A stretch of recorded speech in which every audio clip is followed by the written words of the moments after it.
Alright guys, we're back again. So last night I came back out and I did flip that drive shaft so it was sitting in the on the right transfer case correctly. I did push the dash back and I got the should turn this light on. Gauges in, so that's where we're at right now. The gauges in. Played around with it a little bit, but so today I want to finish the dash up, and we'll fill it with fluids, at least the initial batch, because the power steering pump's gonna need more when you get it all aired out, and so the radiator, and we're gonna bleed the brakes and all that stuff. But at least the initial go of it, we'll get that going. So that'll be today's thing. Let's see. There's two things I keep forgetting to tell you. Last night I forgot to tell you. I think I might have found out why it was vibrating. So I was putting in the rear drive shaft and the carrier bearing.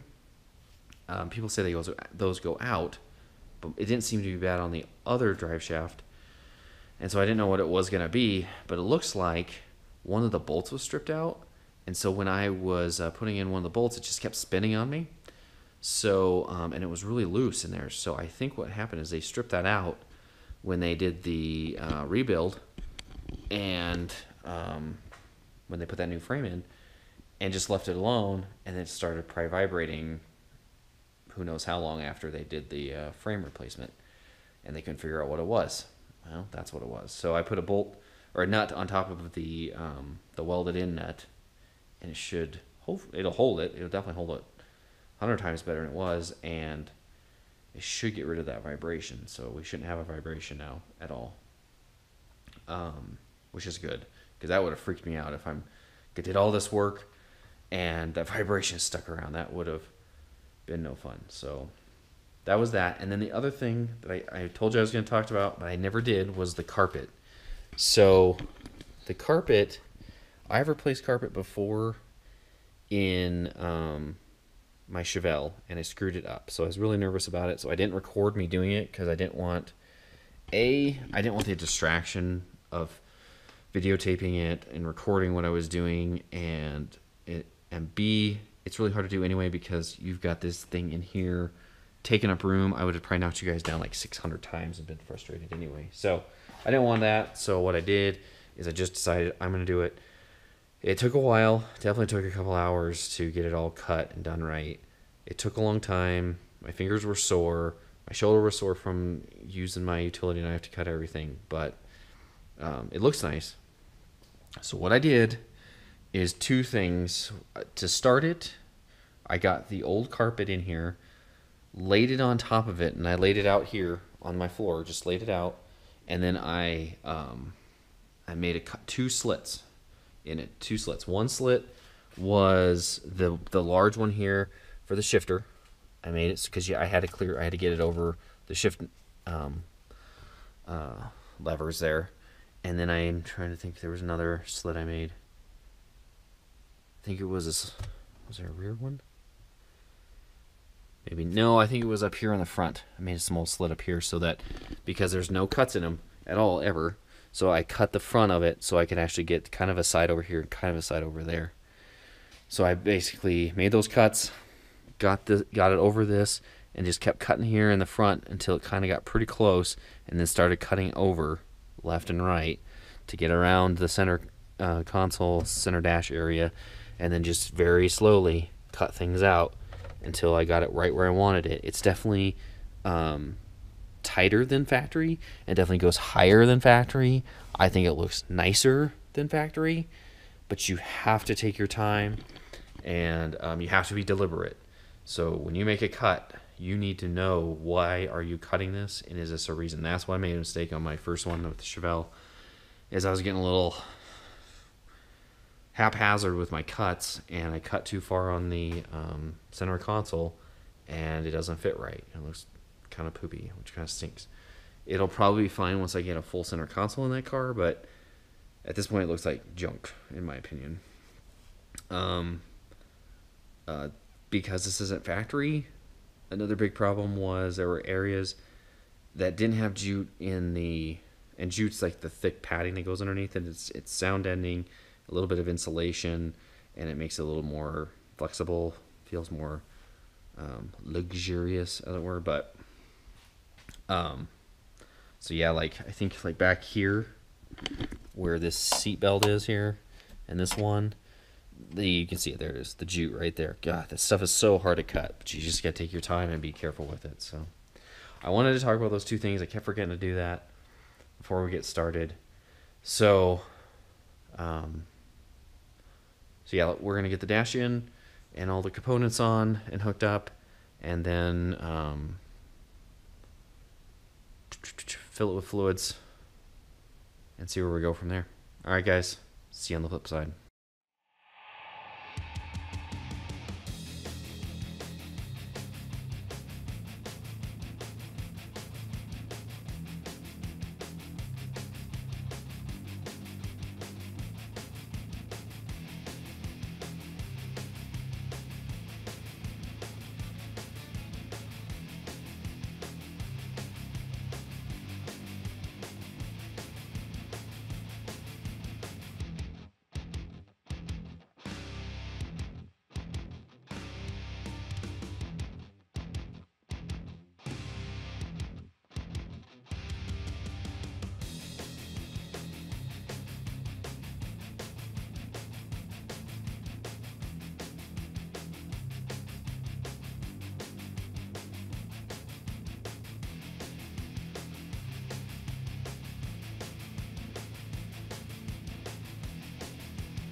All right, guys. So there we go. Got most of the dash on. I got to figure out the wiring for those light switches before I put them up.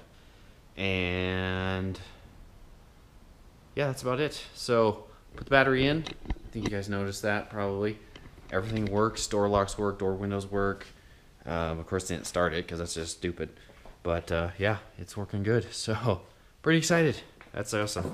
I didn't think it would be quite that easy. So we're gonna call it quits for right now and head in the house, go do some other stuff, and get back to the rest of the life. So yeah, tomorrow will be other such business. I don't know yet what, but we'll figure it out and go from there. All right, guys, like the videos, subscribe if you haven't yet, hit the bell, and comment below. Till tomorrow, peace.